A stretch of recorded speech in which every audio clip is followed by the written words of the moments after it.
So English Combined is a mixture of English literature and English language, and it's really, what we end up doing is becoming experts in both subjects. Okay, so it's not being okay and just being kind of average at English literature and English language. We marry them together, so we become experts in both.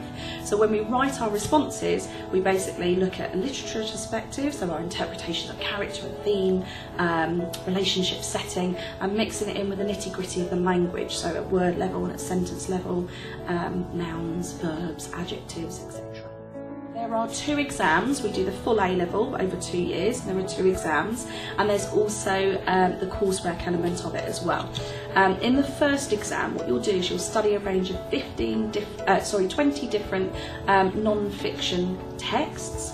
The second part of that exam is looking at a play, and we study A Streetcar Named Desire, and we analyse kind of the characters, the themes, relationship setting, context. The second paper, so paper 2, you will study some unseen non-fiction prose.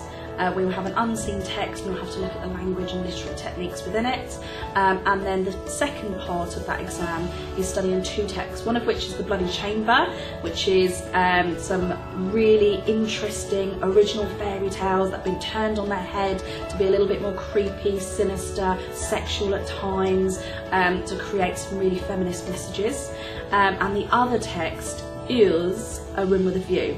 Very different, because it is a text that really looks at what it's like to be a woman going into Edwardian society, so even kissing is a little bit out there.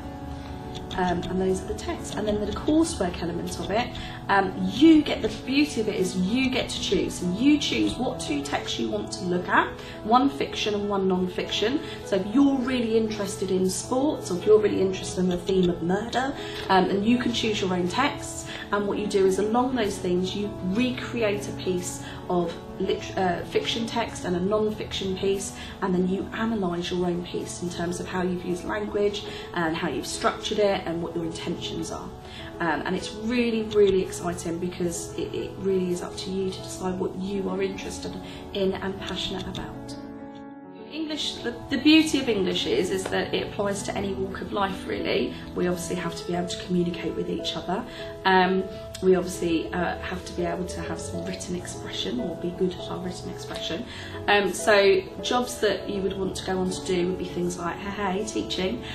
You would also maybe want to go on to do something like law or journalism, anything in the media. It's really good for that. And obviously you could go on to do a degree in English Combined, so you can look at language and literature together, or mixed in with a little bit of drama as well.